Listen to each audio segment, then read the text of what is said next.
안녕하세요. 김호준입니다. 자, 첫 순서입니다. 한겨레 20일 송채동아 기자. 4일째인데 좀 익숙해지셨어요? 아무래도 생방송이다 보니까 좀 긴장이 되는 건 사실인 것 같아요. 제가 지금 긴장 좀 풀어드리려고 네. 이 질문부터 하는데, 긴장되시면은 이 방 안에 저와 송채동아 둘밖에 없고 아무도 안 듣는다고 생각하세요. 아무도 안 듣는다고 좀 나을 겁니다. 네, 알겠습니다. 오늘 새벽에도 챔피언스 리그가 있었습니다. 네, 그렇군요. 관심 없으시죠? 네. 이 굉장히 중요한 1년 축구계를 결산하는 전 세계 국감이라고 할 수 있거든요. 축구계. 네. 혹시 그리고 이것도 시사의 한 부분이 세상 사는 사람들의 중요한 뉴스 중에 하나인데, 혹시 호날두 선수가 어느 나라 선수인지 아세요? 아니요. 호날두 선수가 축구 선수인 건 아세요? 네, 그건 압니다. 메시는- 이름 비슷한 선수가 있다는 것도 알아요. 이름 비슷한 누구요? 호나우두? 네. 메시는 어느 나라 선수인지 아십니까? 아니요. 야, 이건 클린턴이 어느 나라 대통령이었냐 모르는 거 없이 산 수준인데, 축구를. 죄송합니다. 그럼 손흥민 선수, 우리나라 선수. 네. 어느 나라 리그에서 뛰는지 아세요? 아니요, 몰라요. 유죄! 자, 죄송합니다. 뉴스 전해주십시오. 네, 어제 새누리당 이정현 대표가 의원들에게 국감에 복귀하라고 얘기를 했는데요. 의원들은 이 말을 듣지 않고 국감을 계속 거부하기로 했습니다. 어제 오후에 이정현 대표가요, 그 정세균 의장 사퇴 촉구 결의대회에 나와서 새누리당 의원들에게 국감에 복귀를 하라 이렇게 요청을 했는데요. 지도부와 상의하지 않고 돌발적으로 결정을 했다고 합니다. 이에 대해서 의원들은 의원총회를 열어서 복귀할 수 없다 이런 결론을 내렸고요.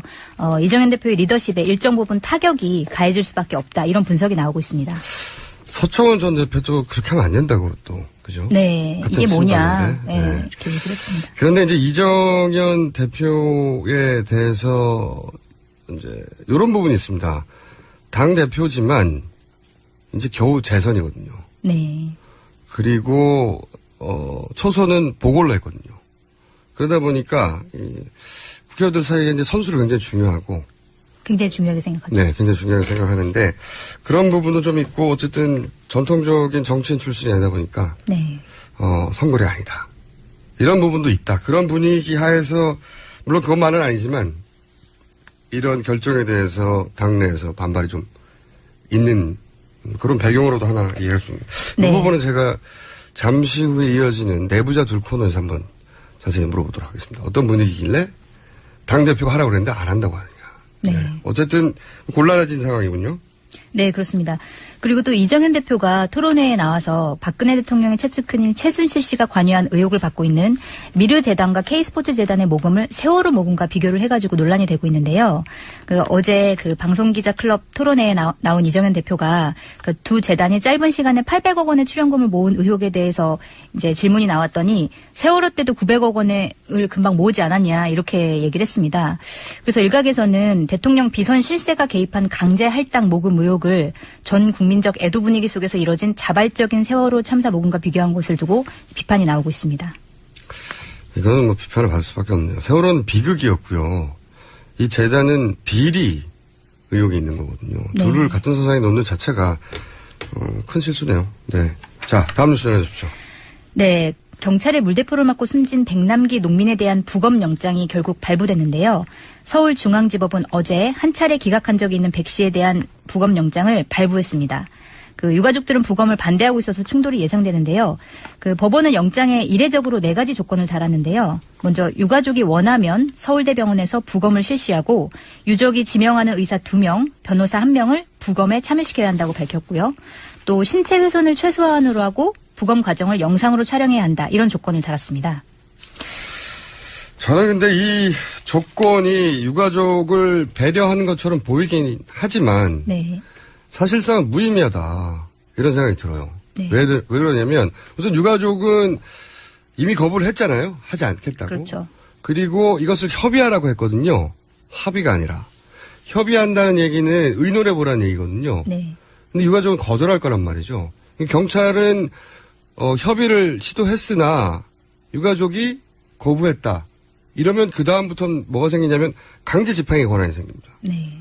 그럼 여기에 유가족이 응하지 않으면 공무집행 방해가 되는 거예요.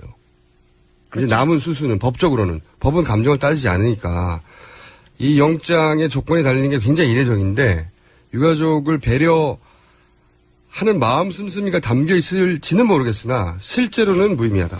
네. 예. 실제로 그러니까 예, 남은 건 이제 충돌밖에 없는 거죠. 네, 그렇죠. 그 백남기 투쟁본부는 어제 기자회견을 열어서 사인이 명확한 만큼 부검은 필요하지 않고 동의할 수 없다 이렇게 강경한 입장을 보였는데요. 실제로 경찰이 강제로 부검 영장을 집행할 경우에 물리적인 충돌까지 예상되는 상황입니다. 그러니까 경찰은 법대로 할 수 있게 되는 거예요. 네. 본인들이 원하는 것을 법대로 할 수 있게 되는 것이고 유가족은 본인들이 원하는 것이 불법이 되는 겁니다. 이 상황이 아무리 영장에 조건을 달아도 확정된 거죠. 네. 이건 금방 끝나지 않을 것 같습니다. 다음 뉴스 전해주십시오. 네, 최순실 씨가 개입했다는 의혹이 있는 미르재단과 K스포츠 재단에 대한 의혹이 계속되고 있는데요. 이 두 재단이 대기업의 출연금 납부를 독촉한 걸로 나타났습니다. 미르재단이 지난해 11월에 대기업에 보낸 문건을 보면요. 나흘 뒤까지 약속한 출연금을 납부하라 이런 내용이 있고요. K스포츠 재단도 마찬가지인데요. 가급적 빠른 시일 내에 출연금을 납부하라고 기업에 문서를 보냈습니다. 그러니까 그 전경련이 기업들의 자발적인 모금이었다 이렇게 주장한 것과 배치된다는 지적이 제기되고 있습니다. 재단이 재벌들한테 돈 빨리 내라고 하는 거는 이거는 어려운 일이죠. 네. 그렇죠. 더군다나 재벌들 정경련의 설명에 따르면 자신들이 설립하는 것인데 네. 자신들에게 이런 강요를 한다는 것은 일종의 고구마 사건이네요. 계속해도 나오는. 네. 고구마 사건이라고 그렇네요. 부르는데 저는 이 즈음에 여당의 입장, 여당의 해명을 좀 들어보고 싶은데 좀 아쉬워요, 사실은. 네, 국감장에 출석을 지금은 지금 하지 야당의 않을까요? 주장만 있는 거거든요. 예. 이게 그리고 명백하게 밝혀졌다기보다 그런 의혹들이 있다 네. 수준이기 때문에 빨리 국감으로 돌아왔으면 좋겠습니다. 또 다른 뉴스는요? 네, 또 문화체육관광부가 서울까지 올라가서 미르재단 설립 서류를 받아왔다고 하는데요. 그러니까 문체부가 미르재단의 법인 설립을 허가하는 과정에서 담당 공무원이 이례적으로 세종청사에서 서울까지 출장을 가서 전경련 쪽으로부터 서류를 전달받은 사실이 국감에서 확인이 됐는데요.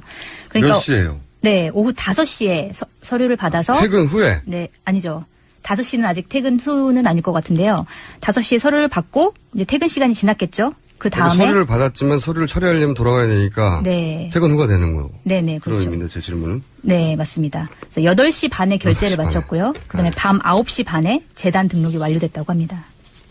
공무원사회에서 퇴근 후에는 굉장히 이례적이다. 더군다나 공무원사회에서 아니 예를 들어서 동사무소 주민센터로 가죠. 요즘은 주민센터에 가가지고 네. 서류 좀 떼서 갖다 줘. 누가 갖다 주나요? 대단히 이례적이네요. 네. 그리고 기획재정부도 미르재단을 지정기부금 단체로 지정하는 과정에서 서류에 문제가 있었는데도 그냥 승인을 해준 걸로 드러났습니다. 예, 고구마 사건은 확실한 것 같습니다. 네. 이 고구마가 어디까지 갑니까? 또 나옵니까? 계속해서 나올 것 같습니다. 곡물 사건인데 고구마. 자, 또 뭐가 있습니까? 이 미르 재단 K스포츠는 결국 최순실 씨하고 네. 연루된 사건인데. 네. 그런데 이제 그런 최순실 씨의 딸이 다니는 이화여대가 최 씨의 딸을 위해서 특혜를 제공했다는 의혹이 또 나왔는데요. 어제 국회 교문위 국정감사에서 관련 의혹이 나왔는데 이화여대가 지난해 최순실 씨의 딸을 입학시키기 위해서 승마 종목을 신설했다는 의혹이 제기됐습니다. 근데 저도 이 보도는 봤는데 네. 승마 종목을 신설해서 여러 사람이 같이 입학을 했다면 그거는 이렇게 단정할 수가 없잖아요. 네. 근데 그렇죠. 신설되고 나서 합격자가 몇 명이나 됩니까? 네. 유일하게 승마 항목에서 최 씨 네. 딸만 합격했다고 합니다. 그럼 또 의혹을 제기할 수밖에 없네요. 그 외에 학교 관련해가지고 또 다른 의혹이 있습니까? 네. 또 그 최 씨의 딸이 수업을 들어가지 않아 재적 위기에 놓였었는데 그거를 무마시키기 위해서 학칙을 바꿨다. 이런 주장도 나왔는데요. 이화여대가 지난 6월에 학칙을 개정했는데요. 이 학칙에 의해서 최 씨의 딸이 결석을 하더라도 성적에서 불이익을 받지 않게 됐습니다.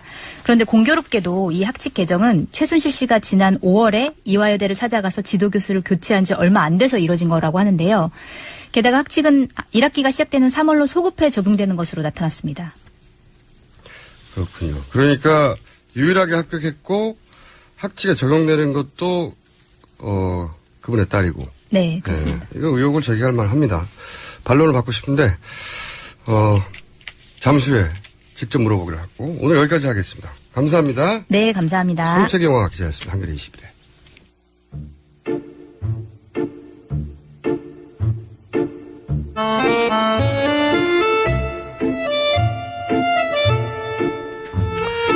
네, 저희 코너들이 다 야심차지만 이 코너 역시 대단히 야심찬 코너입니다.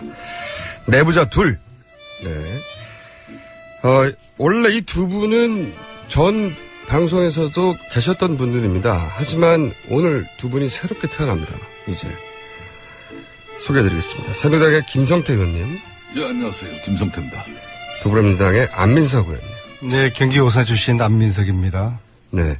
이 두 분을, 뭐 이미 익숙하시겠지만, 방송을 쭉 들어오신 분은 이 시간대에 제 방식으로, 소개를 먼저 드리겠습니다. 우선, 국회의원은 무조건 선수거든요. 네. 그래서 사선의 안민석 의원님을 제가 먼저 소개해 드리겠습니다.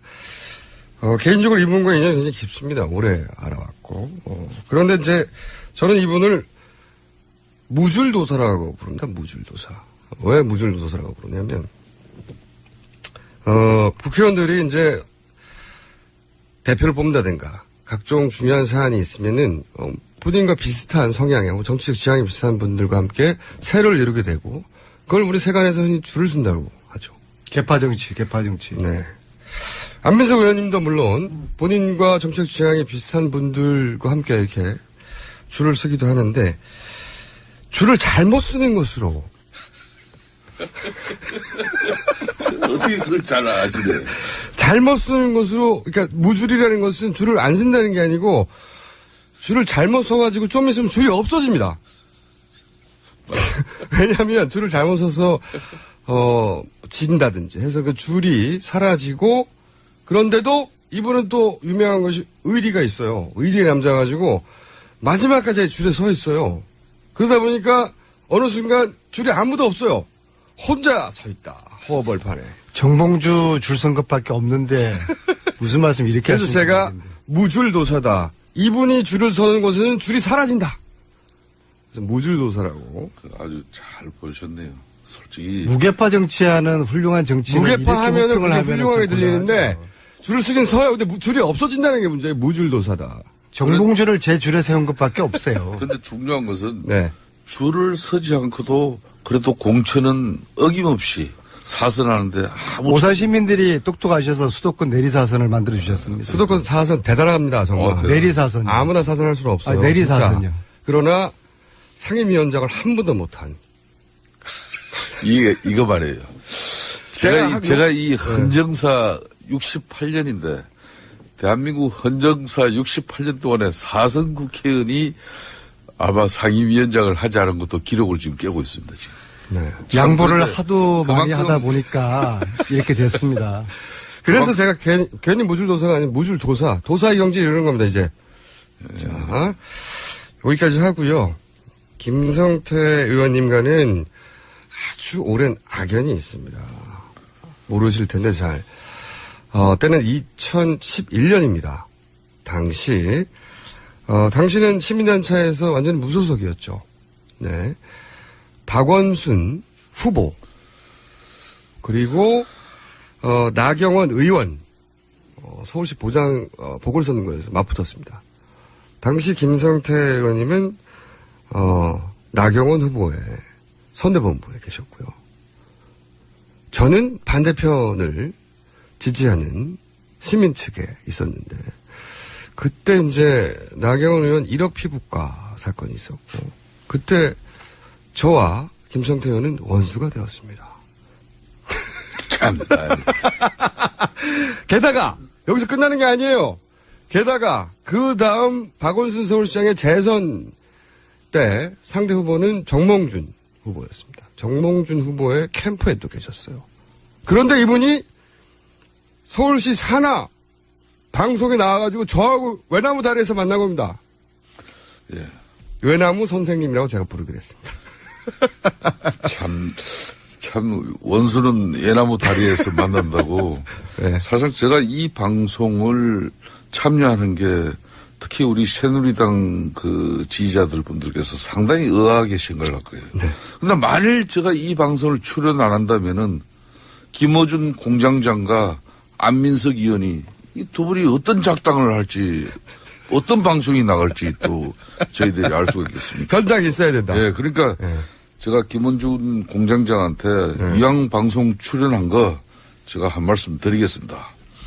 제가 제일 싫어하는 게 차별과 불평등입니다. 김어준 공장장 과거 전력을 볼 때 앞으로 참 힘든 관계인데 저는 잘해 주시길 바라고 뭐 지난 2011년 박원순 시장하고 나경원 후보 보궐선거 때 네. 가장 최대의 피해자입니다. 저희들이. 그 피해를 입힌 장본인이에요. 강남 1억 성행의 허위사실 유포 누가 했습니까? 그걸 확실히 제가 이 자리에서 문제 삼고 갑니다. 의원님 기억나지 않습니다. 저는. 좀 반성 한마디 하고 가시는 게 어떻겠어요? 전혀 기억나지 않고요. 그렇다면 반성하라고 하시니까 또 제가 드릴 말씀이 있는데 정몽준 후보 때 예.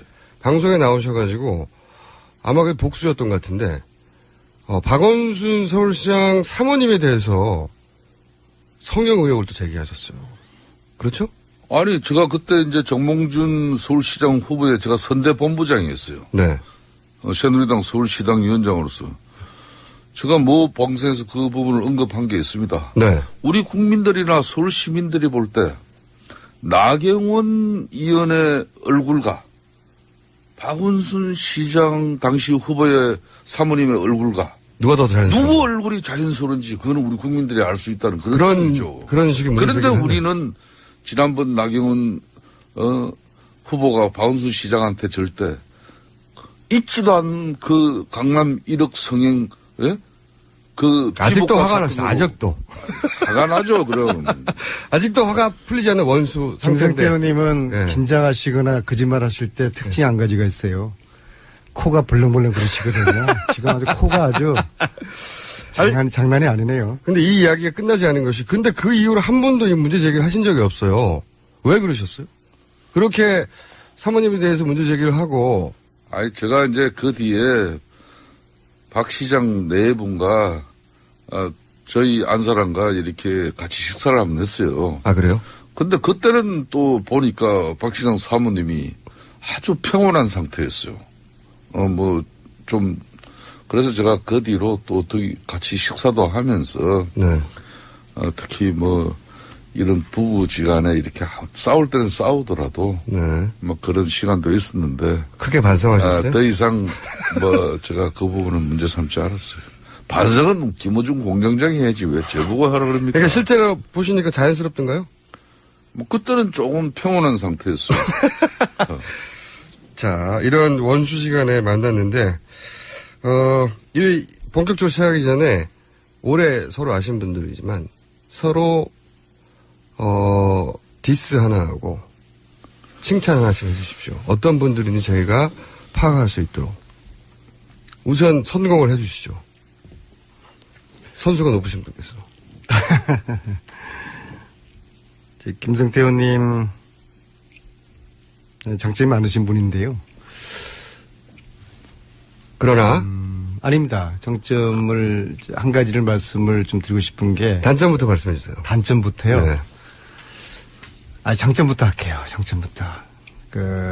서민의 애환을 잘 이해하시는 분이세요. 본인 스스로 스펙을 보면은 소위 말하는 이제 흑수저 출신인데 새누리당에서는 장점은 짧게 해주십시오. 새누리당에서는 보기 드문 아주 중동에도 노동자로 다녀오시고 사실은 저희 야당에서 정치를 함께 해야 될 분인데 그런 이제 서민의 애환을 잘 아시는 그런 이제 장점이시고요. 단점은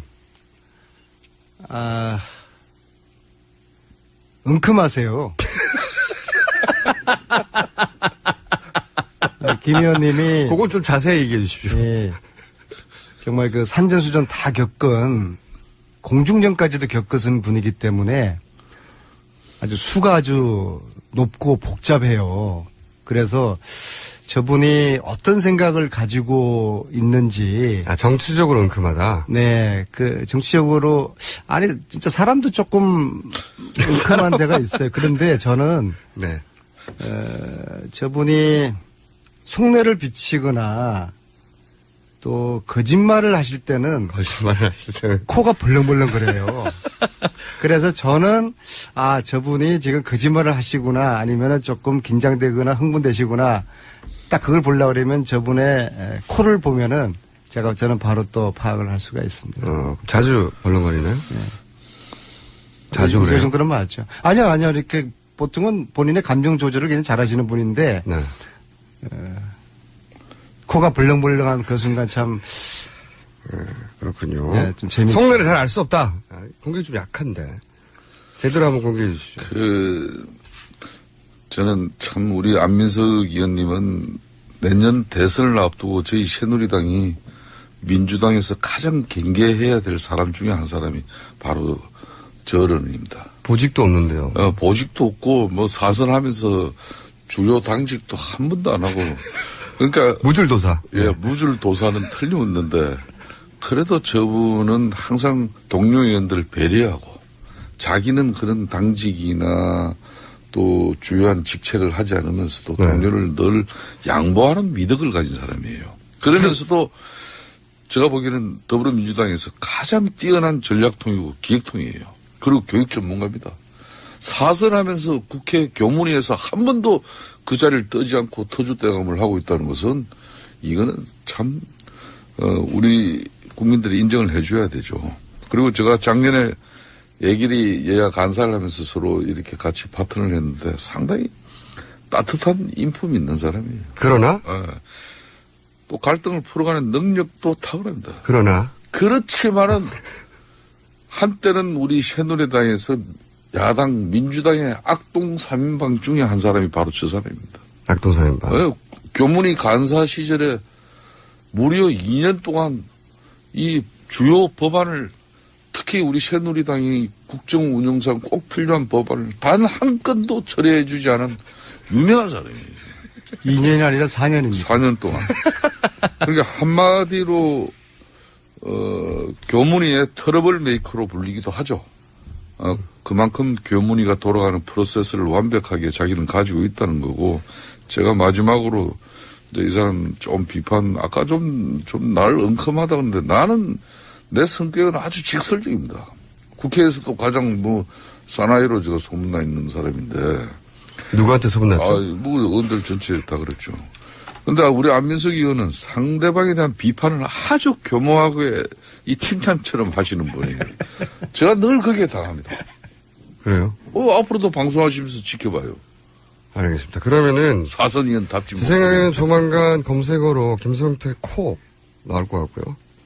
안민석 무줄 나올 수 있을 거라고 봅니다. 근데 김성태 의원님에게 제가 꼭 한 가지 여쭤보고 싶은 게 있는데, 언론에 보면은 김무성 전 대표 호위무사라는 표현이 많이 등장해요. 맞아요? 그거는 저를 격하시킨 기사고. 네. 실제로는? 지난 2년 전에 그러니까 횟수로 만 2년 전에 전당대회에서 당시 서청원 후보와 김무성 후보가 세게 붙었을 때. 네.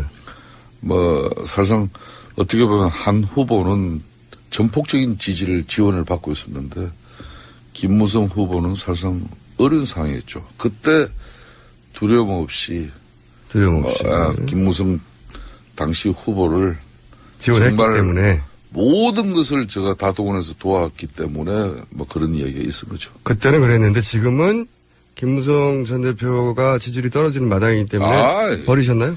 그렇게 하여튼 이게 기본적인 우리 공장장 네? 지금은 여전히 관계는 유지됩니까? 그 정도 관계는? 그런 관계를 유지하는 거고 다만 본인 5선이고 저도 3선이에요. 네. 본인 6선이구나. 네. 네? 저도 수도권 내리 흔히 말하는 새누리당에서는 가장 흠진하는 강서에서 내리 3선을 했는데 누군가의 호위무사 아니다. 그런 호위무사 이제 군번은 아니죠 제가. 그래요? 네. 과거는 그랬고요. 과거는 내가 의협심으로 나섰죠. 근데 왜 김무성 전 대표는 인기 이렇게 떨어집니까? 그럼 그분한테 물어야죠. 아니 그래도 가까우신 분으로. 제가 볼 때는 좀 행동하고 할 말 하셔야 될 때 그런 가단성과 결단성이 좀 적절한 시기에 보여주지 못했던 것 같아요. 어떻게 그걸 또 뭐 이해를 하는 측면에서는 지금 현직 대통령에 대한 극진한 예의. 두려움보다는 예의고 또, 뭐 그런 또 시기가 지나면은 또 이분은 또 대기 만성형 정치인이기 때문에 자기 역할을 아마 하지 않겠나. 돌아올 수 있다고 보십니까? 지지율이? 그 사람 인생사, 사람 사는 세상 뭐 하루아침에 또 노무현 전 대통령 같은 경우도 1%의 지지대를 가지고 대선 후보가 되고 대통령이 된 사람이에요. 하지만 김무성 전 대표는 이미 1위를 찍었다가 내려가는 분 아닙니까 지금은? 뭐 자기가 좀 심심하니까 좀 밑바닥도 기어보겠다는 건 또 본인이 의도했다고요? 뭐 그럴 수도 있겠죠. 예, 말도 안 되는 거 아시죠? 스스로. 자, 안민수 의원님. 네. 안민수 의원님은 잘 모르실 텐데 지금 초미의 관심사가 되어 있는 최순실 씨 사건, 미르재단 이야기. 이걸 사실 수면 위로 최초로 끌어올리신 분입니다. 2014년에. 그죠? 무서운 이야기를 하시네요. 그 당시에는 어느 신부님이 저에게 이 제보를 주셔서 네. 예, 이것은 국회의원 중에서 야당 국회의원 중에서 안 의원이 이 문제를 규명을 해줄 만한 사람이라고 생각한다. 양심과 정의의 편에서 의원님, 본인 이것을 자랑에 봐라. 해당되는 거 짧게 해주세요. 신부님 이렇게 말씀하셨는데 네. 사실 두려운 일이죠. 네. 권력의 실세를 상대로 그때까지는 게이트를 판다는 것이 그 최순실이라는 이름이 언론에 이렇게 등장하지 않았었거든요. 아마 이제 14년 그 일을 계기로 이제 최순실과 정윤회란 그 이름이 승마협회 얘기 나오는 예, 수면 위로 네. 올라왔던 것 같습니다. 그걸- 그런데 아까 김어준 총수 여기는 공장장이라고 네. 그러니까 근데 이제 표현했던 제가 계보가 없는 무줄도사였기 때문에 네. 계보가 있으면 자기 할 말을 못 하거든요. 그리고 참 무줄도사는 네. 제가 초선 2004년 나올 때 그 개파에 줄 서지 않겠다는 제 공약을 지금까지 실천하고 있는 그런 측면에서 줄을 안 이해를 섰다기보다 드리고요. 섰는데 줄이 없어진 거죠. 그렇죠. 말을 똑바로 해야지. 저는 줄 자체에 대한 관심이 없는 사람이. 아무튼 그래서 저 같은 경우에는 이제 개파도 없고 그렇기 때문에 제가 할 얘기를 그냥 그침없이 하거든요. 그래서 이 당시에 이 최순실 씨 이제 딸 문제도 제 나름대로 열심히 진상을 규명을 했죠. 처음으로 문제 제기하신 분 맞습니다. 네. 지금은 이렇게 모든 의원들이 문제 제기하지만 그때는 혼자 처음으로 문제 제기를 하셨던 수면 위로 끌어올린 당사자죠. 그때는 두렵고 외로웠죠. 지금 어떻습니까? 지금은 뭐 언론들이나 다른 국회의원님들이 열심히들 이 게이트를 파헤치고 계시니까 이 이제 진실의 문이 열리고 있고. 제가 이걸 굳이 언급하는 이유는 무줄도사다 보니까 이 공이 본인한테 안 가고 알려지질 않아요. 계보가 없으니까 알려줄 사람도 없고 계보가 없다기보다는 계보를 형성하려고 했는데 계보 사라지는 거죠. 무줄. 그래서 허업업을 혼자 남아있어요. 줄 끝에.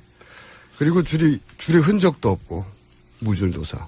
저는 뭐 어떤 경우에도 저는 개파 정치하지 않습니다. 하지 않는 게 아니라 못 하시는 거 아닙니까? 줄이 사라져가지고. 자. 개파에 줄 서지 않는 무줄 도사를 그런 식으로 폄하하지 마세요. 이런 미르재단 의혹 들으시면 어떠십니까? 의원님?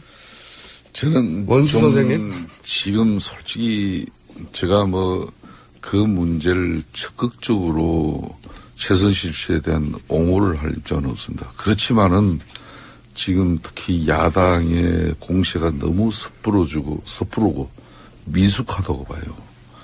역대 정권에서 김대중 노무현 정권에서 뭐 때로는 대북 지원해라고 기업들에게 사실상 기업들이 무슨 뭐 자기네들이 자발적으로 나서서 그 천문학적인 대북 지원금을 썼던 냈겠습니까? 네. 역대 정권이 다 그런 그 갈래가 있는데 저는 그런 것 때문에 하지만 대북 지원하고 아마 특정인을 지원하는 건 완전히 차원이 다르습니다. 그건 아니죠. 또 지금 그 야당이 미러 K스포츠 재단에만 매달려 있는 것을 보면은 상당히 문제는 팩트를 제시해 줘야 되거든요. 그럼 저희 새누리당에서도 뭐 이런 부분에 대해서 야권이 이번 국정감사 기간에 제대로 된 한마디로 내용을 하나 발췌를 했구나. 이렇게 인정을 해줄 건데, 아직까지 중요한 사실은 팩트를 제시하지 못하고 있다. 반복적으로 2014년에 안민석 의원님께서 이 문제를 제기했을 때는 상당히 세간에 큰 관심을 불러일으켰지만은 지금은 이번 국정감사 기간 중에 민주당이나 국민의당 너나 할 것 없이 심지어 요즘 새누리당이 지금 사실상 정세균 국회의장 지금 사퇴를 촉구하는 그런 투쟁으로 국감을 보이콧하다 보니까 어젯밤에 같은 경우는 민주당 의원들이 그냥 이하여대 가가지고 이하여대 총장에게 최순실 딸 특혜 문제를 또 시비 가면서 이런 한마디로 좀 지금 북핵이나 국가 안보 그리고 지진 문제로 얼마나 지금 할 일이 많습니까? 왜 이런 데만 야당이 그냥 질주하는지 모르겠어요. 왜냐하면 최순실 씨가 한 개인이 아니라 지금 현 대통령과 사적인 관계가 있다고 생각하니까 권력형 비리라고 생각하니까 그런 거죠. 그러니까 대통령과 가깝고 대통령과 언제 어떻게 가까웠는지는 모르지만은 문제는 이 사람이 현행법을 위반했거나 또 잘못이 있다면 거기 검찰에 고발해가지고 법적인 처벌을 받도록 해야지 카더라. 그리고 말이에요. 국정감사를 통해서 계속 의혹 제기만 하는 이런 형식의 정치는 정말 실효성이 없어요. 국정감사는 근데 의혹을 제기하라고 있는 거 아닙니까? 그죠?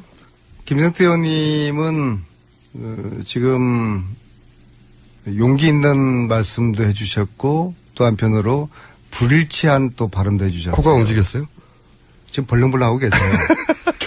이게 기업들이 자발적으로 모금한 게 아니라는 것을 여당 의원 그럼 코 사진을 올려주세요 앞으로. 아니 이 청취자들이 진짜 안 보고 있는데 이게 안민석 의원님 지금도 보세요. 흥분하시면 코가 벌렁벌렁하세요. 아니 사실 지금은 안 움직였는데 두 분이 그리고 제 눈에는 보여요. 제 눈에는 보여요. 자 그래서 기업들이 자발적으로 모금한 게 아니라는 것을 여당 의원 최초로 지금 말씀을 해주셨고요. 자 그러면은 그렇죠. 그 부분은 자발적으로 모금하지 예전에 않았으면 대북성공했듯이 재벌들 통해서 이렇게 모금한 거는 과거 정권에도 있었다. 자발적으로 모금한 게 아니면은 강압적이거나 의도하지 않게 낸 거 아니겠습니까? 무의식적으로도 있습니다. 중간에 800억입니다. 안민석 의원님 내가 언제 자발적인 모금을 하지 않았다. 이렇게 언제 얘기해? 그거 다시 한번 좀 틀어보시죠. 이렇게 바로 지금 또 학대 재생산하는 게 문제예요. 문제. 학대가 아니고요. 확대입니다. 자, 제가 계속 하겠습니다. 그래서 기업이 자발적으로 모금하지 내지 않은 돈이 800원이 거쳤고 800원이요?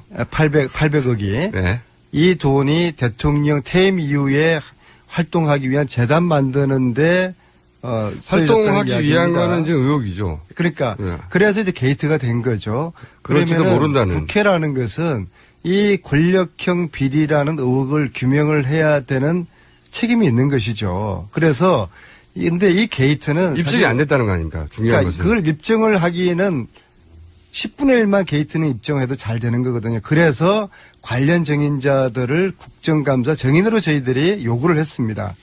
17명이요.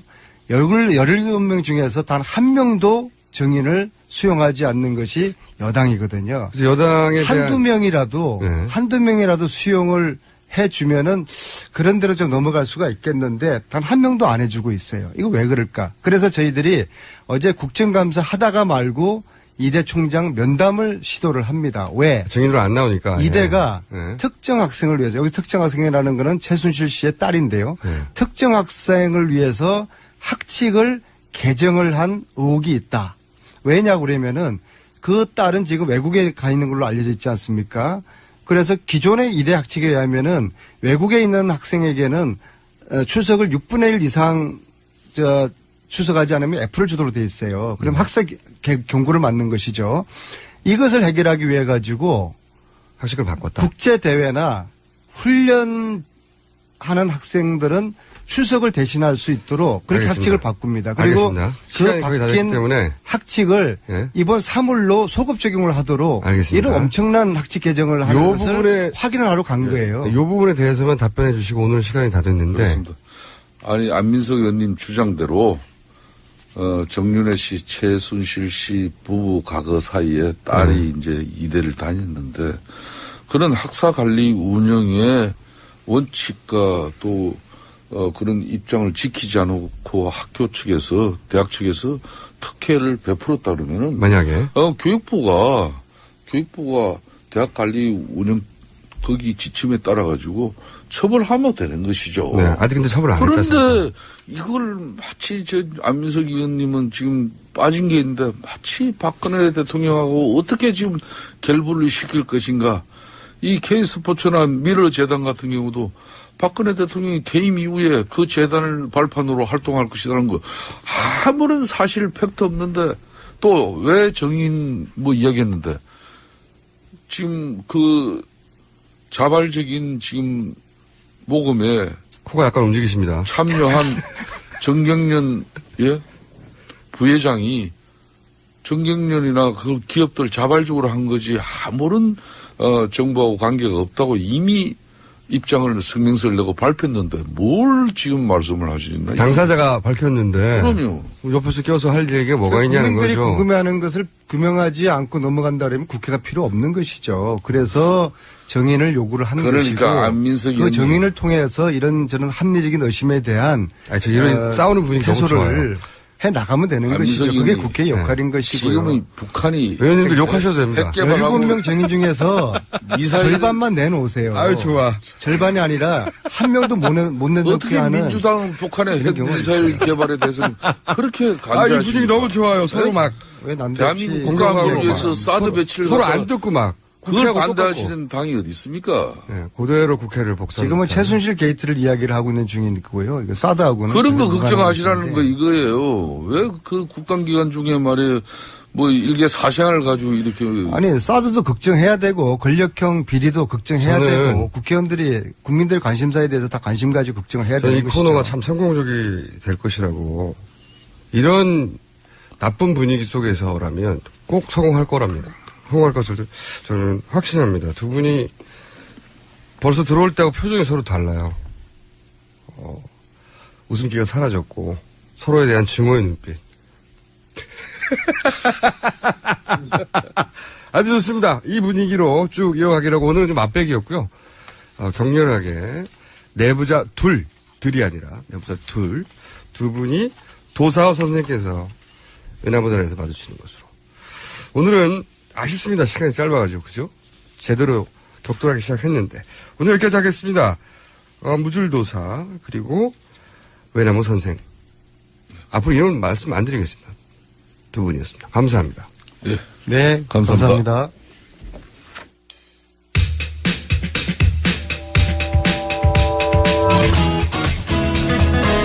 개인적으로 기대가 큰 코너입니다.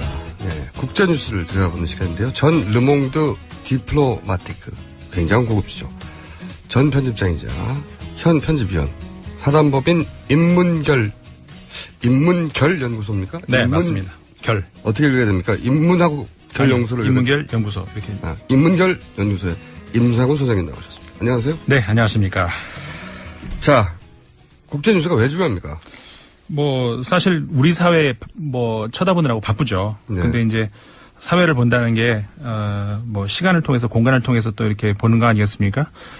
역사를 보면서 현재를 이해하고 미래를 예측한다 이런 얘기를 많이 하는데 우리가 이제 그 사회학에서 이제 공시적이란 말, 통시적이란 말 쓰는데 그 어떤 사적인 그런 측면에서 보는데 옆쪽을 잘 안 봐요 우리가. 특히 이제 우리 사회에서 더 그러는 경향이 있는데. 미국 뉴스만 많아요. 그러니까 봐도 미국 뉴스, 네. 일본 뉴스 중심이기 때문에 너무 어떤 편향된 그런 시각을 우리 사회도 이제 세계의 어떤 그 중심에 들어서고 있는 그런 나라인데. 국제 무역 규모가 10위권이라는 이런 얘기를 맨날 하면서 전 세계가 미국하고 일본만으로 구성된 듯한. 그러니까요. 그렇게 바라보는 사실은 세계는 굉장히 넓거든요. 그렇죠. 네. 굉장히 많은 일들이 일어나고 있고 굉장히 많은 다양한 시각들이 이제 공존하고 있는데 너무 편협한 그런 국제사고만 우리나라에 있는 것 같아서. 신문을 딱 펼쳐보면 국제면이 굉장히 좁습니다. 네, 맞죠. 네. 예를 들어서 우리가 그렇게 맨날 바라보는 미국에 가서 국제면 펼쳐보면요. 국제면만 우리나라 신문 전체 면보다 많아요. 그렇죠. 네. 그거는 다른 나라도 마찬가지입니다. 네. 유럽에 가도 국제면이 굉장히 두껍거든요. 우리는 국제면이 한 페이지가 달랑 되기 어려워요. 네. 그런 말씀을 많이 해주셔야 저도 네. 앞으로 할 일이 좀 많이 늘어날 것 같습니다. 먹고 살 일이. 네. 그래서 이 국제 코너는 사실은 미국이나 일본을 좀 벗어난 우리 눈에서는 좀 벗어났던 유럽이나 뭐 아프리카나 중동 이야기, 네. 또 남미나 이런 이야기를 주로 더 많이 다루는. 네. 오늘 첫 번째 이슈는 뭡니까? 오늘 첫 번째 이슈 같은 경우에도 바로 지금 말씀하신 그런 거하고 또 그대로 관련이 되는 내용인데요. 우리나라에서는 크게 보도가 안 됐습니다. 근데 지금 전 세계적으로 그 유수의 모든 언론들이 국제면뿐만이 아니라 일면 톱으로 나오고 있는. 우리나라에서는 큰 뉴스가 아니에요. 전혀. 그러니까 예. 우리나라에서만 그런 것 같습니다. 유럽에서는 톱 뉴스인데. 유럽에서 그죠? 톱 뉴스죠. 네. 미국도 뉴욕 타임스나 뉴스고, 예. 워싱턴 포스트 전부 다 일면 그 톱 뉴스로 나오고 있는 뉴스인데 우리나라만 크게 안 다루고 있는다. 이름을 들어본 분도 적을걸요? 아마 그럴 수도 있죠. 예. 시몬 페레스. 이 이름이 아마 우리나라 그 청취자분들에게는 아마 익숙하지 않은 이름일 수도 있습니다. 그럴 거라고 봅니다. 나이가 좀 젊으신 분들 같은 경우에 더 그럴 수 있는데, 전 이스라엘의 뭐 여러 장관도 다 겹쳤고, 그 총리도 했고, 대통령도 했고, 노벨 평화상 수상자이기도 했던 시몬 페레스가 이제 어제 사망했다. 네. 이런 보도가, 국제 뉴스에서 많이 나왔었죠. 저는 이 시몬 페레스 이분이 개인적인 울림이 있습니다. 왜냐면은 네. 이분이 이제 라빈 총리 네. 암살당한 그렇죠. 라빈 총리하고 같이 노벨 평화상을 받았잖아요. 네. 아라파트하고 세 명이서. 세 명이서. 네. 클린턴의 중재하에. 그렇죠. 93년인가요? 노벨상 수상이요? 예. 94년이죠. 그렇군요. 제가 노벨상 받기 직전 93년에 제가 중동에 이 지역을 갔습니다. 아라파트를 만나러 개인적으로. 왜? 궁금해서. 너 왜 아라파트를 만나러 왔어? 나중에 물어본 분들이 있는데 아라파트가 저보고 오지 말란 말을 안 했잖아요. 궁금하면 저는 가야 되거든요. 갔어요. 가가지고 뭐 정말 산 넘고 물 건너서 당시 아라파트 집을 찾아온 한국인은 제가 최초라고 봅니다. 근데 가가지고 진짜 그럴 것 같은데. 예. 성경엔 여리고라 나오는 제리코라는 지역에 있었거든요, 당시. 예. 오랫동안 떠돌다가 돌아왔어요, 그때.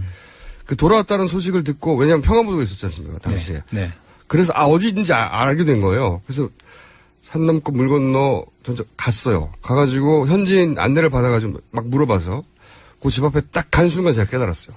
내가 아라파트한테 할 말이 없다. 그 앞에 가서 깨달은 거예요, 진짜로.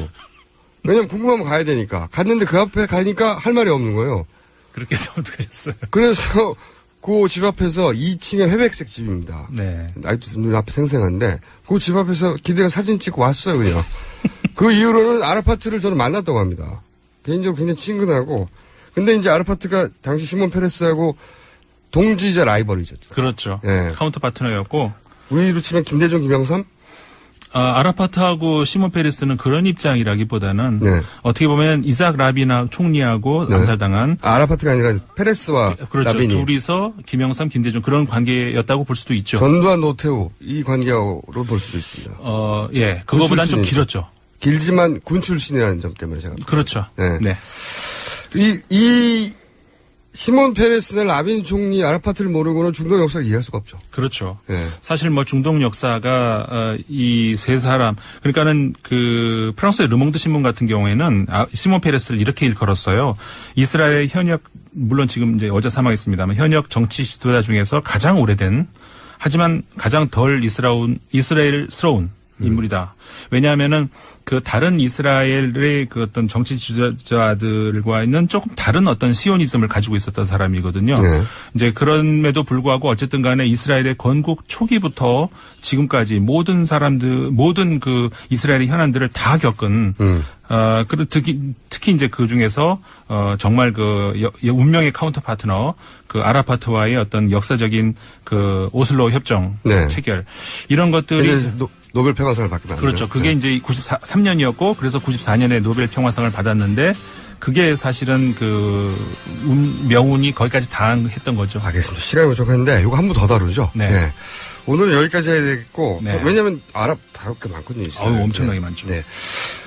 지금까지 글로벌을 다뤘습니다. 임상훈 소장님이었습니다. 3부에서 뵙겠습니다.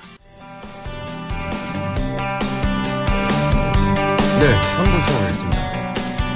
어젯밤 법원이 백남기 씨 부검 영장을 발부를 했습니다. 네. 유족들은 반발하고 있는데요. 경찰은 왜 이런 선택을 했을까? 경찰 출신이죠, 이분. 더불어민주당의 표창원 의원 연결됐습니다. 안녕하십니까, 의원님? 네, 안녕하세요. 네. 경찰 출신으로 이 사안을 바라보는 감회가 좀 남다르시죠? 네, 마음이 많이 무겁고 아프고 좀 참담하고 그렇습니다.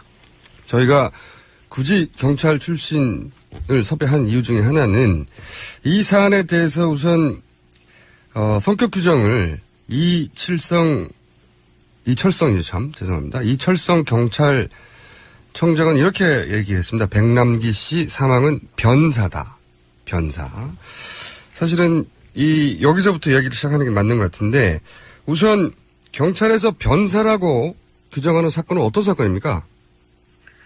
사망의 원인을 알 수 없는 시신, 이것이 이제 변사의 그 법률적이고 그 과학적이고 학술적인 정의이고요. 네. 대개 일반적으로는 산 또는 길거리, 도로 이런 데서 갑자기 발견된 시신. 네. 그래서 왜 이분이 이렇게 사망했을까 알지 못하는 경우가 대표적인 변사고요. 변사체 이렇게 표현되죠. 그래서. 그렇게 표현되죠. 네. 한강에서 떠오른 시신도 그렇고요. 네. 때로는 자살로 의심되는 시신인데 타살 의혹도 있는 네. 경우라든지 범죄 결과인가 이렇게 의심되거나 그죠? 그렇죠. 최근에 그 신해철 씨 사건처럼 의료사고에 대한 의혹이 있는 경우, 뭐 이런 경우들, 그러니까 죽음을 둘러싼 도대체 왜 사망하셨는지에 대해서 명확하게 알 수 없는 그러한 사건을 변사 사건이라고 합니다. 그러니까 경찰청장의 워딩으로 변사라고 했기 때문에 경찰 입장에서는 이 사망은 원인을 알 수 없다고 이제 선언하는 것과 마찬가지인데 네. 그런데 의원님이 보시기에 이 사건이 변사가 맞습니까? 제가 아는 상식과 경험 지식으로는 결코 이 사건은 변사가 아닙니다. 이 사건은 317일 동안 대한민국 최고 수준의 의료기관에서 진료를 해오시고 생명 연장 치료를 해오셨으며 뇌수술이 시행됐던 환자분이거든요. 네. 그리고 그렇게 된 원인은 너무 명백하게 지난해 11월 14일 날 동영상으로 생생하게 촬영이 되어 있었죠. 네. 물대포 직사가 백남기 선생님께 이루어지면서 맞고 충격으로 쓰러지시고 땅에 누워 계신 상태에서도 물대포가 한 20여 초 가까이 직사됐던 그 현장 상황은 너무나 생생하게 촬영이 되어 있습니다. 네. 그렇기 때문에 최초의 사고 발생으로부터 사망에 이르기까지 한 점의 의혹도 있을 수 없는 그런 사건이기 때문에 이런 상황을 변사라고 한다면 저는 도저히 납득할 수가 없습니다. 경찰 출신으로서도. 예. 네네. 그런데 여기에 또 이제 그 부검영장도 경찰에서 신청을 했습니다. 부검영장은 통상적으로 어떤 경우에 신청합니까? 유족의 동의를 얻지 못하는 경우 또는 유족이 없는 경우, 그래서 그 동의의 합의에 의한 그 부검을 할 수 없는 경우에 강제적으로 시신에 대해서 부검을 실시하기 위한 법원의 명령을 받는 것이 시신 검증 영장이죠. 그렇죠. 그럼 이 경우에 압수수색 영장입니다. 네. 부검을 신청하는 것이 적절한 절차입니까? 상당히 문제가 있고요. 우선은 유족과의 그런 협의나 상의, 대화, 동의를 구하는 절차가 전혀 없었습니다. 시신에 대한 검사와 그 경찰관, 그리고 법의학자, 법의관 입회하에서 누관과 촉수죠. 손으로 이렇게 만져보는 형태로 진행된 검시 검안이 있었거든요. 네. 그 부분은 그 시신에 대한 훼손이 일어나지 않기 때문에 영장이 필요 없는 수사 절차이고요. 네. 그 부분은 뭐 유가족이 그 동의를 해주셨고, 그래서 무리 없이 진행이 됐습니다. 그러면 그 이후에 어떻게 진행될지에 대해서 제가 그 검시 검안에 같이 참관을 했거든요. 네. 그 당시에 검사에게 명백히 못을 박았습니다. 질문을 했고요. 이후에 부검 여부를 결정하기 전에 유족과 협의를 해달라. 유족의 동의 없이는 부검 영장 청구를 하지 않겠다. 이 약속을 해달라라고 제가 요청을 했고요. 네. 그 자리에서 2명의 검사가 명백하게 그렇게 하겠다라는 약속은 아니었지만 네. 유족과 최대한 협의해서 무리하지 않는 방향으로 최선을 다해서 노력하겠다. 이렇게 답을 2번 명확하게 하고 갔습니다. 그럼에도 불구하고 유족과 전혀 그 부검에 대한 논의가 없었고요. 그리고 영장 청구에 대한 언질도 없었고요. 그날 밤, 그 시간이 거의 저녁 7시 무렵이었는데 그날 밤 자정께 영장 청구를 했으니까 뭐 전반적으로 법적인 요건도 그렇고 유족과의 협의도 없었고 그리고 무리한 야간 신청이고 이런 부분들이 저는 잘 납득이 가지 않습니다. 그 경찰 생활 오래 하셨는데 기억하시기에 이렇게 유가족이 결사적으로 반대하고 그리고 사인도 명확한 경우임에도 불구하고 영장이 신청된 경우가 있었습니까? 제가 관여했던 살인사건 혹은 뭐 분석했던 사건 중에는 없었고요. 네. 일반적인 형사사건에서는 거의 있을 수 없죠. 다만 유족 중에 일부가 혐의를 받는 사건이 있습니다. 아, 범인이 의심되는 경우에. 네네. 네. 때로는 유족은 자살이라고 혹은 병사나 사고사라고 그냥 시신 인도해달라. 네.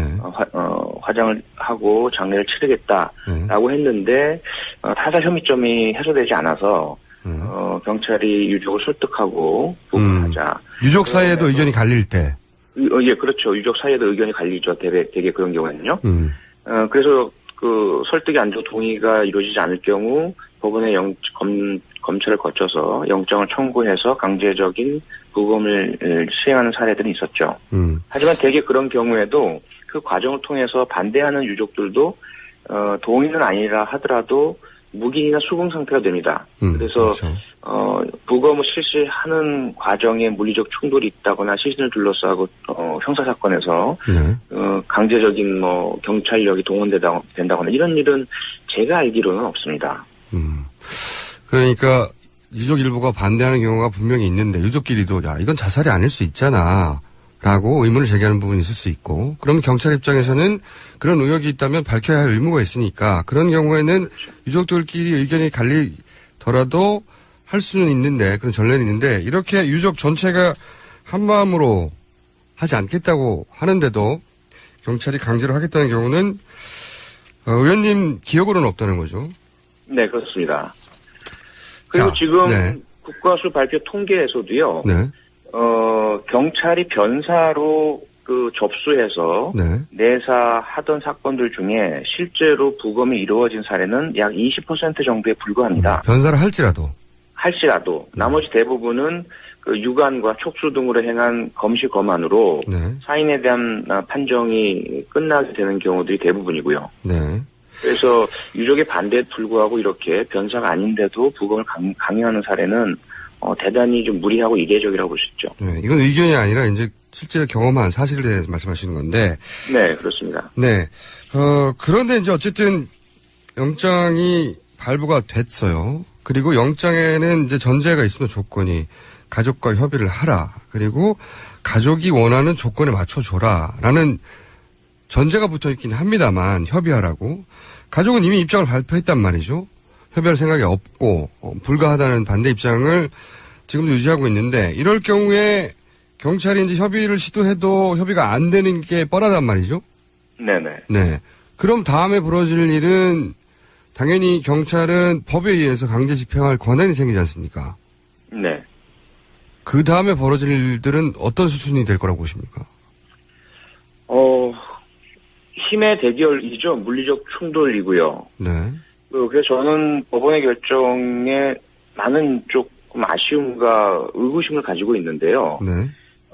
문구대로만 보자면 유족과 협의를 전제로 해서 네. 유족의 동의를 받아서 부검을 실시하라라는 그런 타협안으로 보이지만 말씀하신 것처럼 실제 타협이 불가능한 상황이거든요, 현재. 네. 입장도 이미 밝혔고요. 네. 네. 너무나 절대적으로 반대한다는 입장이고 그런 경우는 이제까지 유족의 신뢰를 얻을 수 있는 진정한 대화 시도를 단 한 번도 해본 적이 없거든요. 네. 조문도 온 적이 없습니다. 네, 조문도 전혀 없었고요. 양자 간에 대화를 할 수 있는 상황이 전혀 아닙니다. 네. 그런데 법원이 합의를 전제로 또는 유족과의 협의를 전제로 해서 부검을 하라라는 것은 책임 회피라고 저는 보여지고요. 네네. 법원에서는 이렇게 할 만큼 했으니 이제 당신들이 알아서 하시오라는 거죠. 그렇죠. 빠진 거죠. 근데 그 결과는 결국 강대강의 물리력, 힘의 싸움이 될 수밖에 없고 10월 25일 영장 집행 기한까지 끊임없는 그런 갈등, 유가족과 시민들은 언제 강제 집행할지 모르니까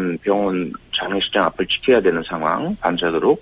경찰은 언제 가장 적절한 타이밍이 될지를 노리면서, 시신에 대한 강제 집행을 하려는 시도, 이건 도저히 우리가 과연 이게 납득하고 받아들여야 되는 상황인지 저는 너무나 안타깝습니다.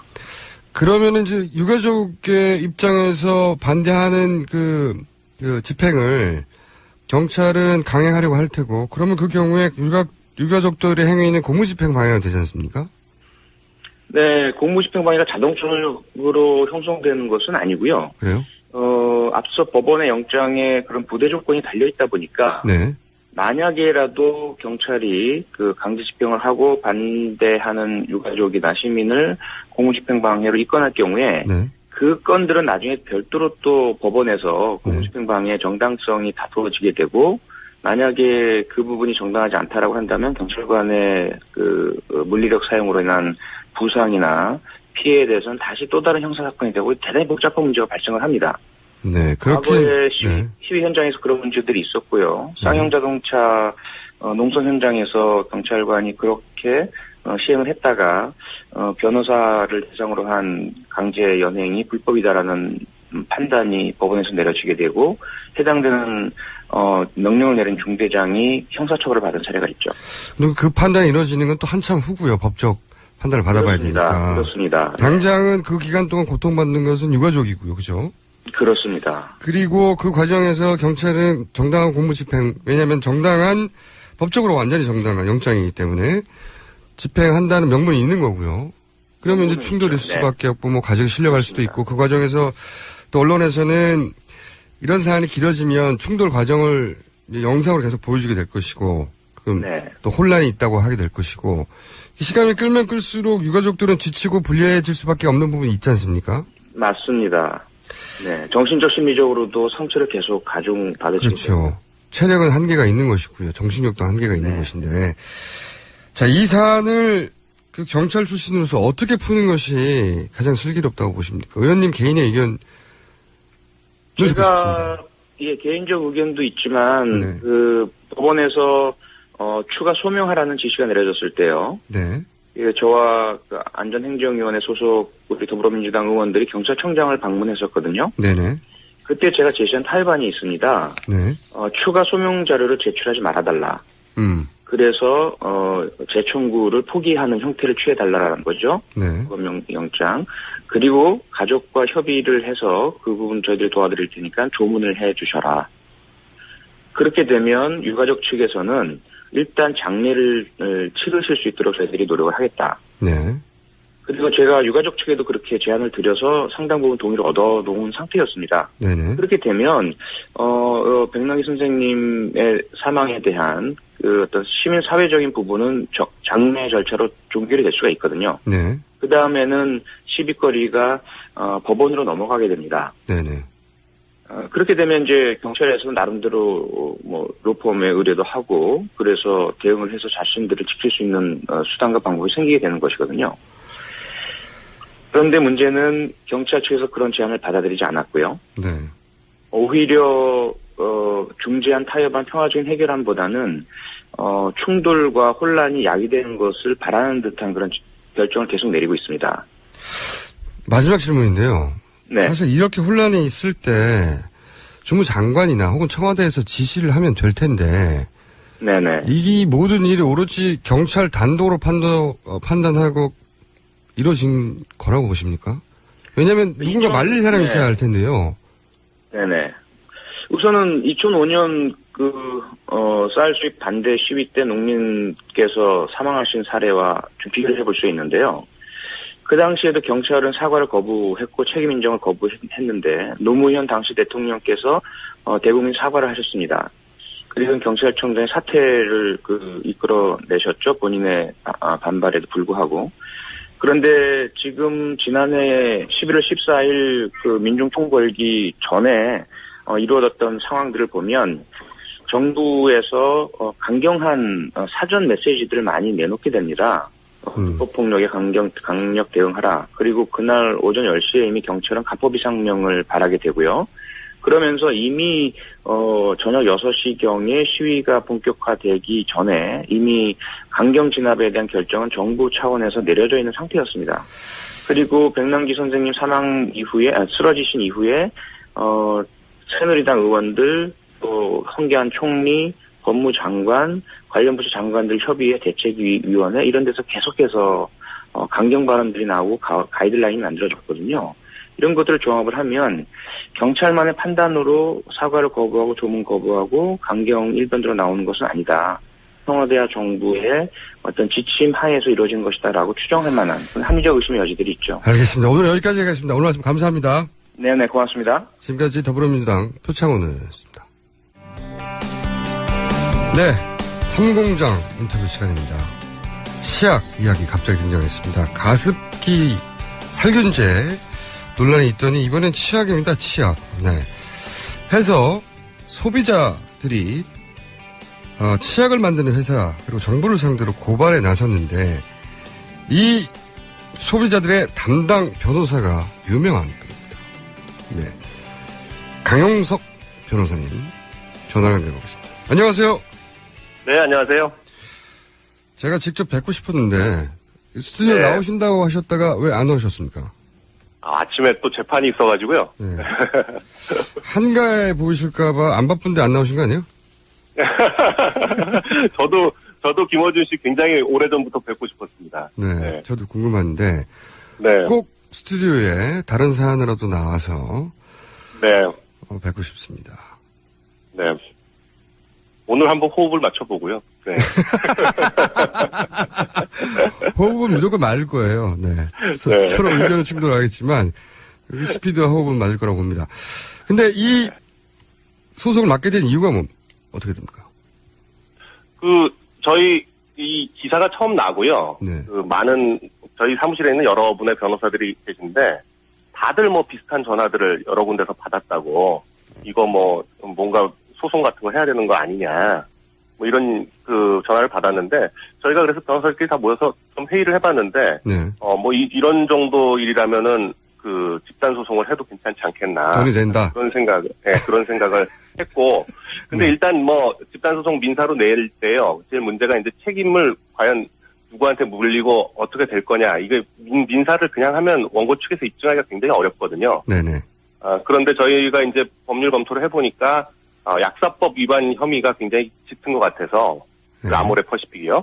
그래서 아모레퍼시픽을 고발을 하고 특히 아모레퍼시픽의 원료를 공급한 미원 상사라는 곳은 단순히 아모레퍼시픽뿐만 아니라 한 30개 업체에 매년 한 3,000톤씩 문제가 되는 CMIT, MIT 성분이 든 물질을 공급을 해왔다고 하더라고요. 네. 그런데 뭐 식약청의 입장은 자기들 몰랐다 뭐 이렇게 얘기를 하는데 이게 모르면 모른 대로 알고 만일에 방치했다면 알고 방치한 대로 직무유기적 혐의가 있는 거 아니냐 뭐 이런 생각하에 형사 고발을 하게 된 겁니다. 근데 치약이 약이에요? 약사법 위반을 하셔서 궁금해졌는데.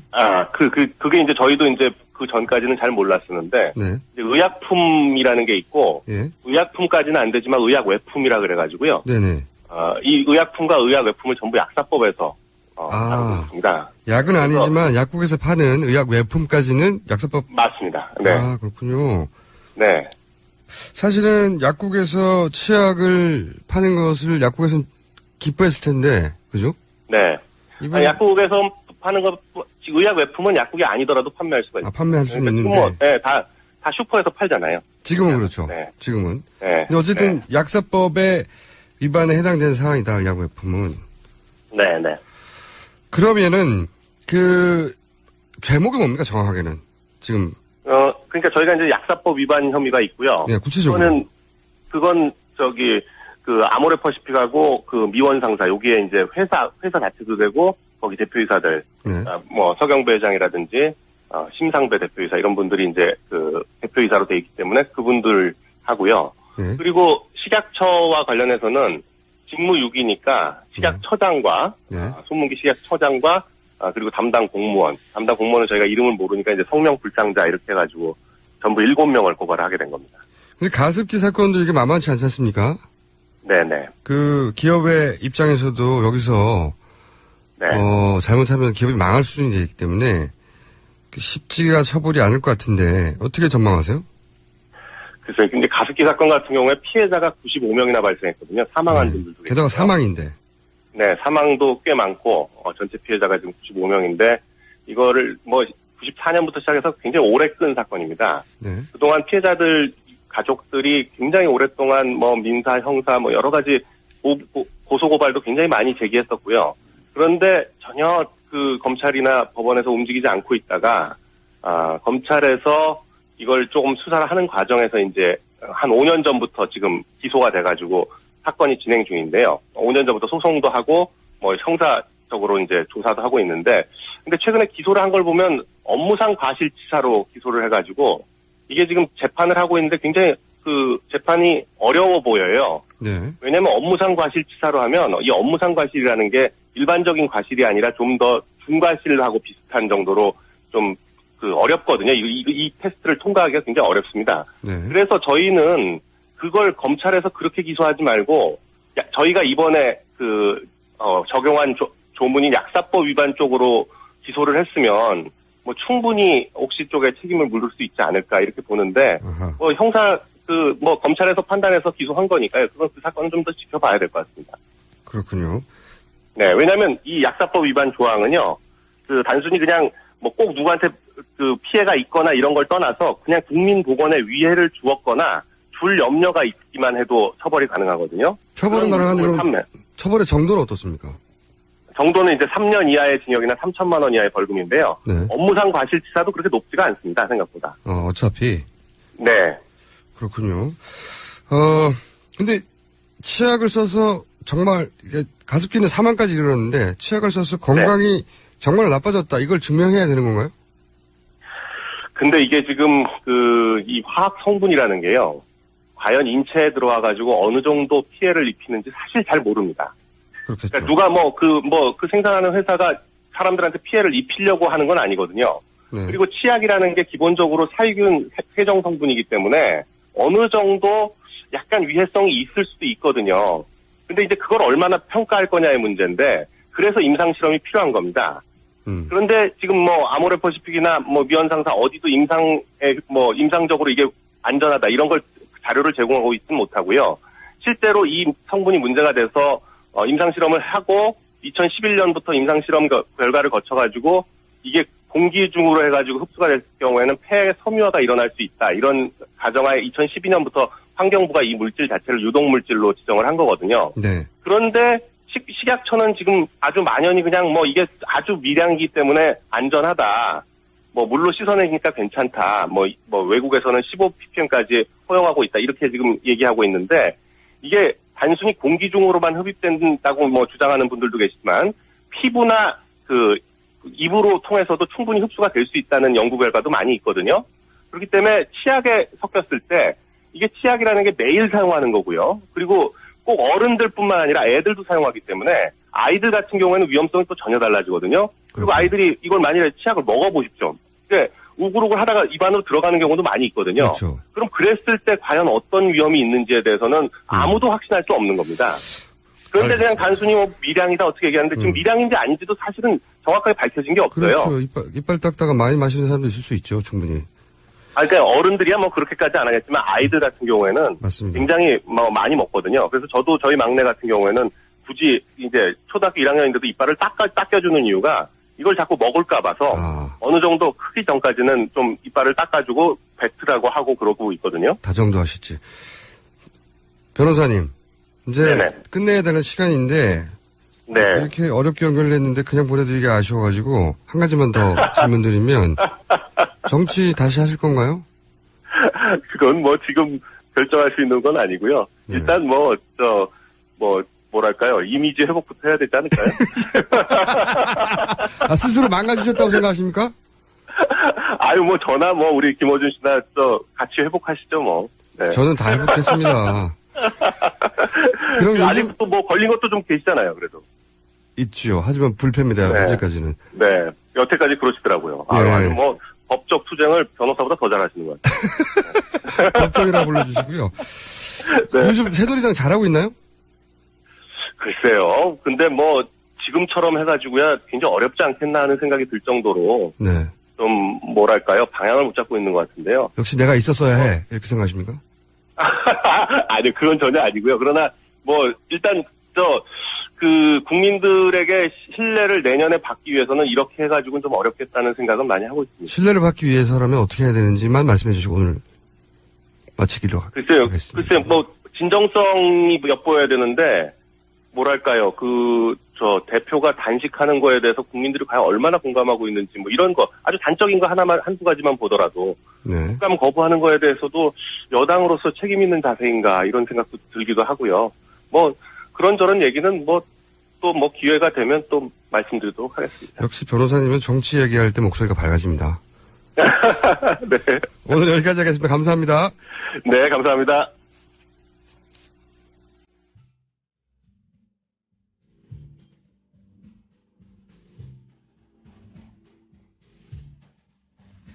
네. AS센터. 저희 제작진은 저한테 악플만 건네줍니다. 그래서 악플만 AS 하겠습니다. 왜 진행자가 말을 자릅니까? 저는 말이죠. 제 말도 누가 잘라주길 바라요. 대본이 아니라 야생을 저는 원하거든요. 그러다 보니까 제 말도 누가 자르고 저도 누굴 자르고 그렇게 약속된 플레이가 아닌 진짜 리얼을 원하다 보니 그렇습니다. 그리고 최순실 씨 전화 인터뷰 시도하실 겁니까? 해야죠. 다만 전화번호를 아무도 모른다. 전화번호 좀 알려달라 하신 분들은 오늘 여기까지 하겠습니다. 예스. 자, 또 야심찬 코너.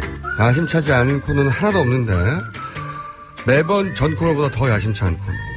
이분은 말이죠. 서울공대 전설이라고 불리시고 MIT 공대 박사 출신이시고 타임즈가 선정한 21세기 리더 100인 중에 유일한 한국인이시며 별명이 이름 끝에 에너지가 붙은 분인데 홍준에서 탈락했어요.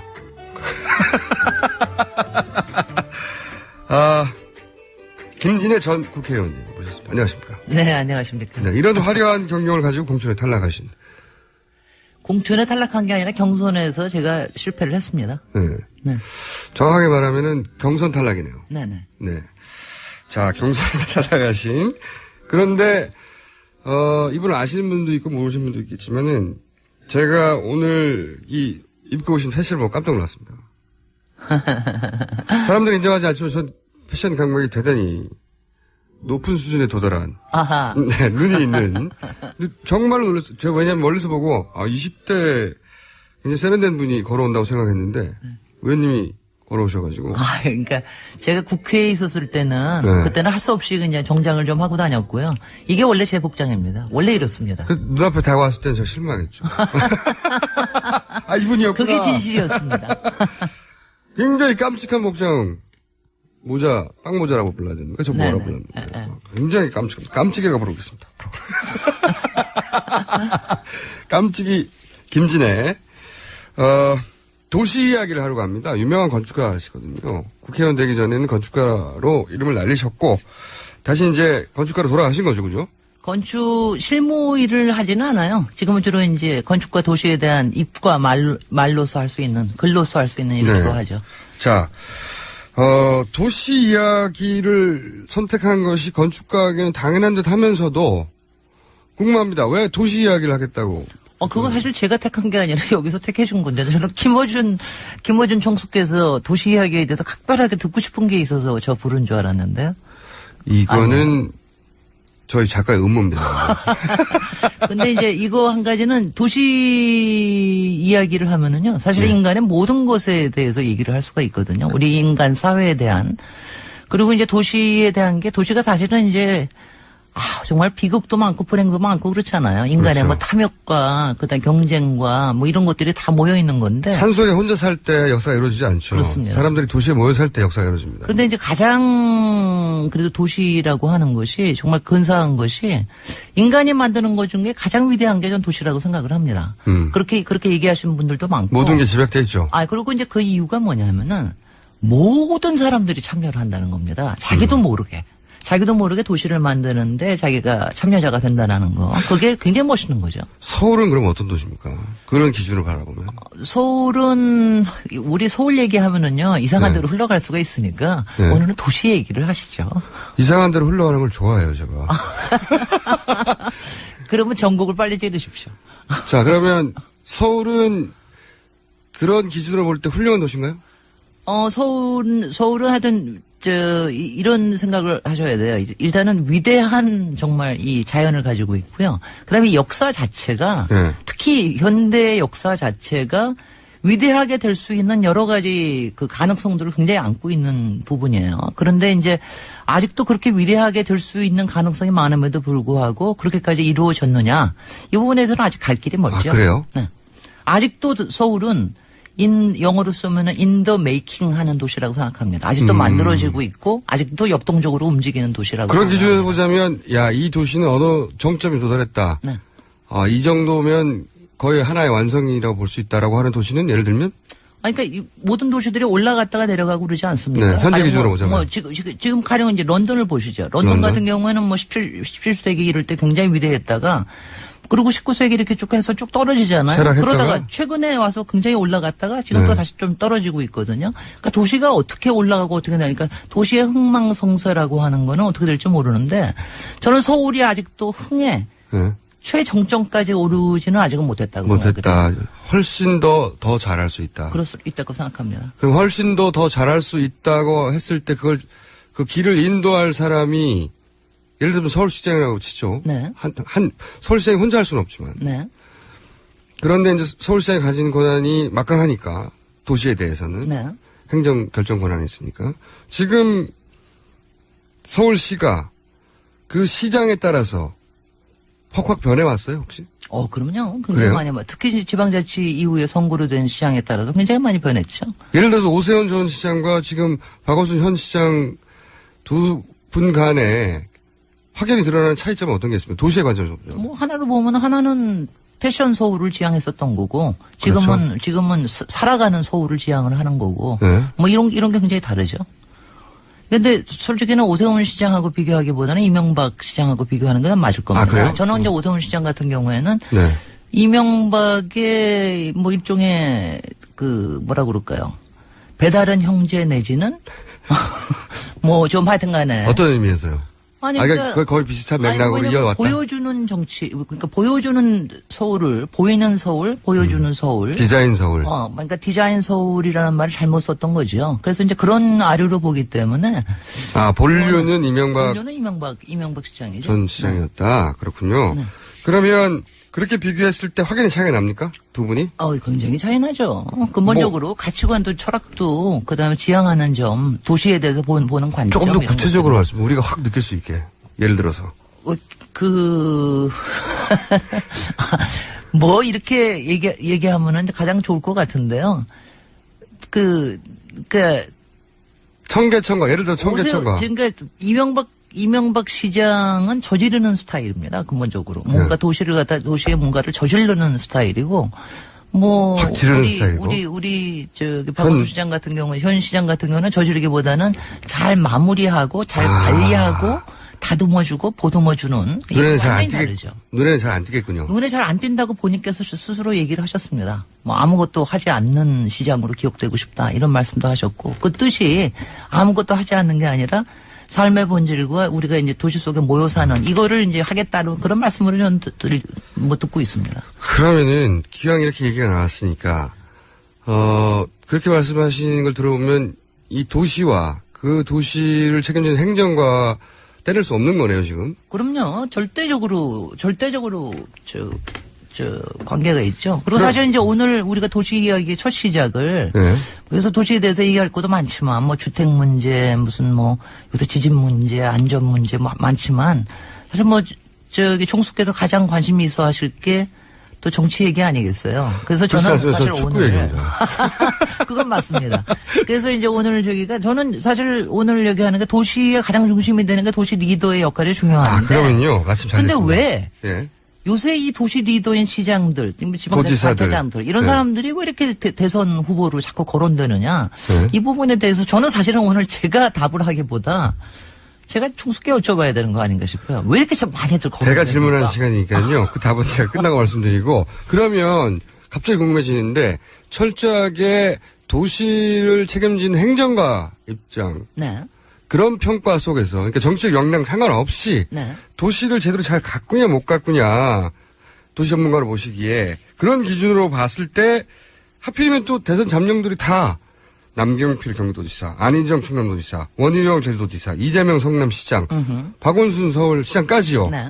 엄청나게 지자체장들이 많습니다. 네. 그냥 그 지자체장들을 그 기준으로 평가하면 어떻습니까? 누가 제일 잘하고 있습니까? 도시를 근데요, 관리한다는. 그렇게 뭐냐 근데 제가 얘기하려고 하는 게 어느 개인 하나에 대한 평가를 하기보다도 네. 제가 특히 시민들께서 듣고 있으면은 그러니까 우리 시대에서 잘못되고 있는 게 뭐냐면 조금 유명해지는 길을 택하면 네. 그러면 그 사람들이 바로 대선 후보로 거론이 되고 대통령 후보 거론이 돼요. 뭐 네. 우리가 이제 잘못된 이미 샘플이 있었기 때문에 이제 그렇긴 한데 여러분들 잘 아시다시피 괜찮은 시장이 괜찮은 대통령이 된 거는 아니었습니다. 그렇죠. 괜찮지 않은 시장이 또 훌륭한 대통령이 되지 말라는 법도 없습니다. 맞습니다.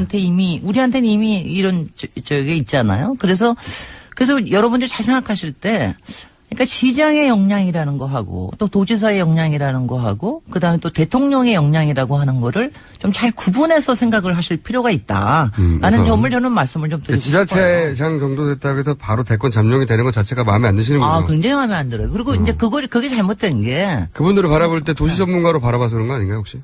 아니, 저는 뭐, 그것도 물론 있습니다. 네. 도시에 좀 집중해줬으면 하는 것도 있고, 실제로 뭐 시민들도 우려를 하시죠. 대선 후보로 거론이 되면은 그거에 맞는 행보라든가. 우리 동네 발언이라든가 어떡하나. 네. 뭐 이런 것도 있고 그러니까.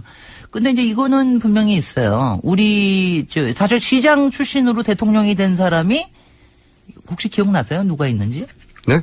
시장 출신으로 대통령이 된 사람이. 우리나라에서요? 우리나라에서. 한 분밖에 없었어요. 딱 한 분밖에 없죠. 네. 지금 또 세계적으로 유명한 또 한 사람이 있습니다. 누구죠? 모르겠는데요. 필리핀의 두테르테가 그렇죠, 시장 그렇죠. 출신입니다. 그렇죠. 시장 출신으로 대통령, 두 분 사이에 상당히 또 좀 유사점이 좀 있죠?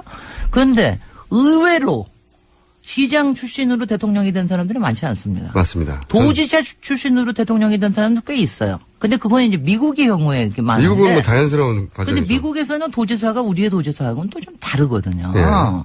그래서 저는 이제 주지사죠, 사실. 그렇죠. 주지사죠. 네. 거기는 일종의 하나의 연방국의 하나의 대통령이죠. 네. 그래서 이제 그게 좀 다르다는 거하고 마찬가지로 제가 또 지적하고 싶은 거는 대통령감이라고 해서 지방자치단체의 단체장이 자꾸 되는 것도 뭐 좀 마땅한 거나. 그러니까 하나의 코스가 된 것 같아서 마음에 안 드시는 거군요. 참 마땅치 않습니다. 그 마땅치 않으면 충분히 이해했고요. 네. 그런데 도지사들 중에 도시를 제일 잘 관리하는 사람이 누구냐니까요. 이거 참네. 그냥 그러니까 보시기에 정치적 성향과 다 떠나서 네.